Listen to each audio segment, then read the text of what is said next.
Hello and welcome to Fast Effect, a rare treat here, for me at least, a Mesmeric Orb based deck for Horsemen. I've never played the deck, of course I've heard about it over the years.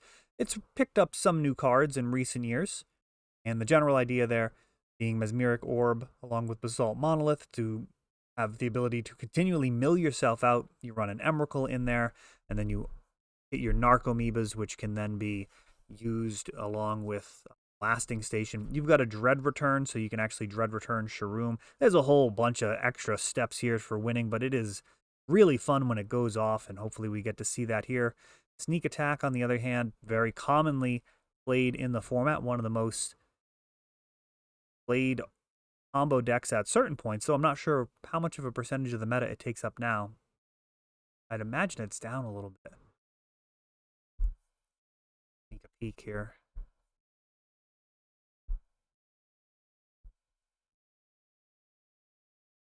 Yeah, it looks like it's down a bit. Elves and Reanimator are more played according to MTG Top 8, which is where our deck lists end up getting posted.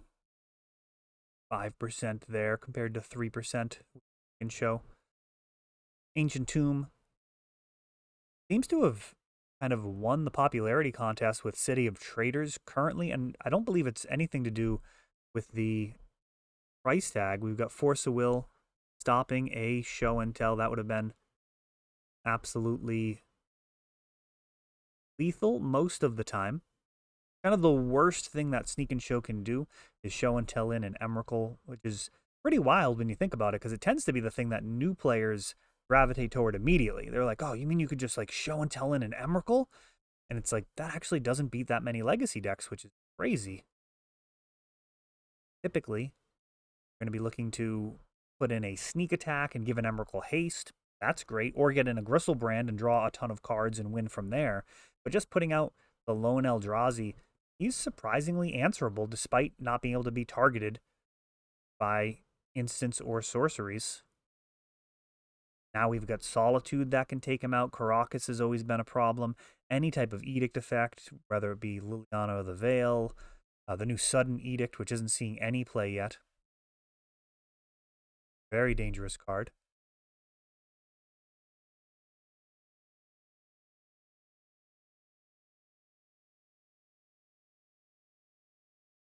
Ordain, Jeff.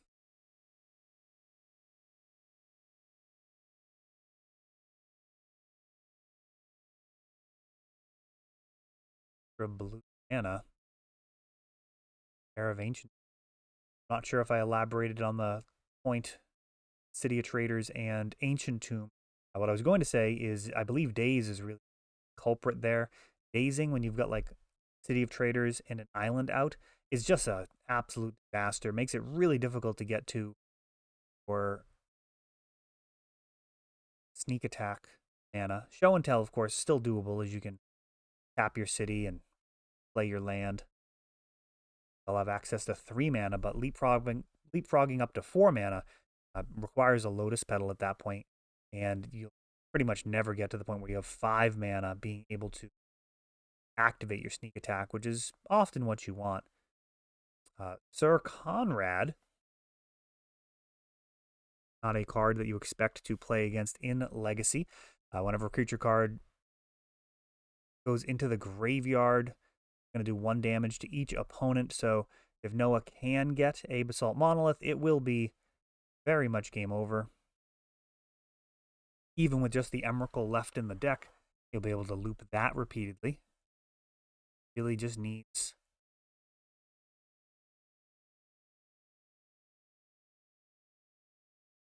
Cabal Therapy. Gonna shred Jeff's hand. I mean, I say he needs it, but he is kind of winning as it is. Those Ancient Tomb activations, plus having a 5/4. Jeff in danger of losing to a Corona Drain limited quality card. Not even the most exciting limited card either. I mean, this is just kind of fine. Whole bunch of Gristlebrands and Emrakuls. This is not where Jeff wanted to be. in this matchup, sitting on a Force of Will, a bunch of Gristlebrands, and a Simian Spirit Guide, which might actually have to come out and play defense just to stop this 5-mana 5/4 from killing him. Yikes. Not, not great for Jeff. Really need something.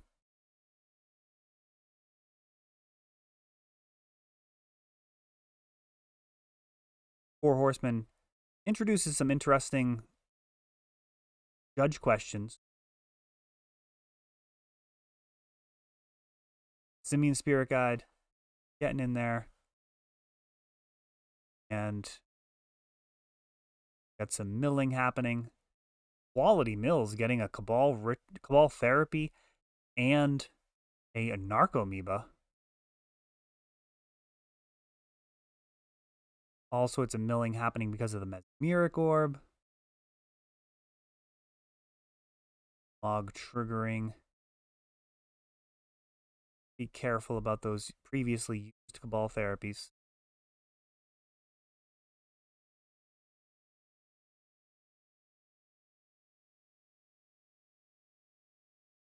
Interesting dynamic for the matchup when you're sitting down against a deck that runs the Eldrazi. Show and Tell doesn't feel quite as dominant as it does in other matchups. I mean, you need to be pretty darn certain that your creatures are going to get the job done.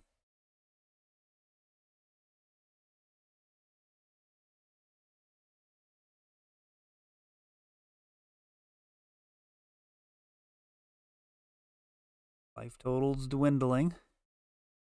Tomb getting suspicious, and yeah, looks like Jeff's gonna pack it in. Is that as Miracorb along with Sir Conrad taking down game number 1? Not what I expected. Sat down to do this video. Match from our ELD Legacy Open. Getting through the backlog. Channel's been away for a little bit, so thanks for checking us out if you're new.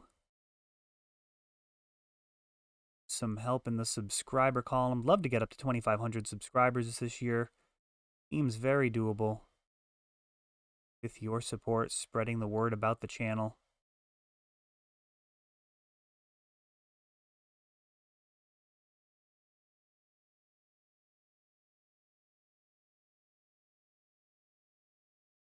Jordan and Ponder. Players hoping that their deck gives them what they need this game.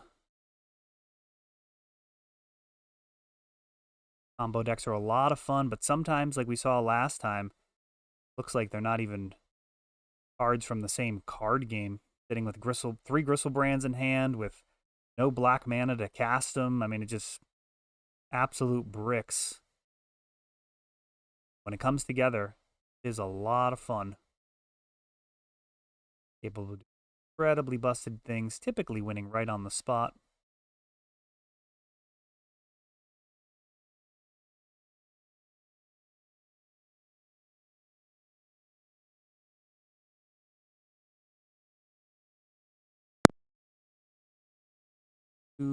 Allowing a turn 2 Trophy Mage. Another card that you don't see a whole ton of. Trophy Mage is going to get any 3 casting cost artifact. That's going to be Mesmeric Orb, Basalt Monolith, or the Blasting Station. One of those combo pieces, potentially. Worth the inclusion.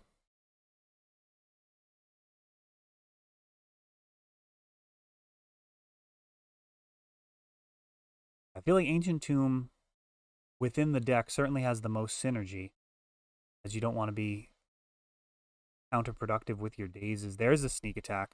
On the other side of that, I am actually not sure about the consequence of the life loss, the current meta.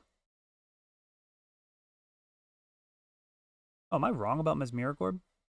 That apparently just costs 2.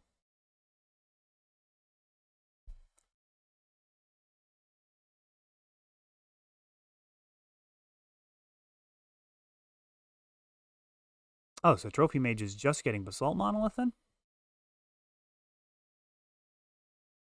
I did warn you, I was actually never played this deck. And Emrakul coming in off of a sneak attack, giving him haste. That Annihilator 6 mopping up Noah's board. So Jeff taking that one down out of nowhere, as sneak attack does. A hasty Eldrazi. Oh, we'll have the play. We'll see what he can do for game number 3. Scratch that. That's actually Tribute Mate. On that. I'm going to try and keep up with doing day here in 2022. Up some of the lost ground. Having 365 videos on the channel this year, definitely a goal. Yeah, Tribute Mage. It's a mana value 2, so that can go get the orb. Once.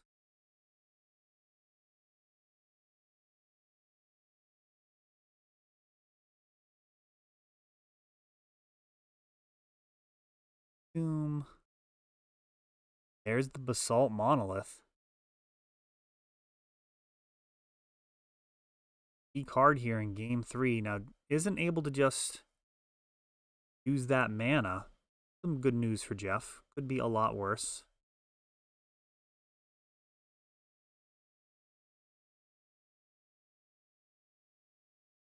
Basalt Monolith doesn't untap, but you pay 3 to untap it. Tap and untap it as much as you please. Normally doesn't matter. Have something like orb in play. Talking. There's actually an old card called Relic Bind, which I believe used to work. Actually, it's kind of like a power level errata situation.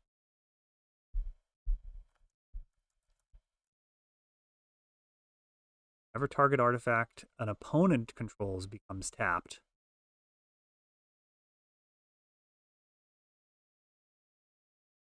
Original Legends printing is just when target artifact is tapped. Can't artifact, so kind of a weird instance of like errata. Here we have Show and Tell. Putting in Emrakul. Jeff's going to need something spicy with this remaining Lotus Petal mana. And it is. It's Emrakul, and he's going to take it down. Just 5 permanents on the other side. Completely clears Noah's board. That would have been interesting if it was just Gristlebrand. He would have had to dig to find an Emrakul, potentially face the Annihilator cracking back on the other side, but Sneak and Show proves to be a little bit more consistent here. First match from the ELD Legacy Open.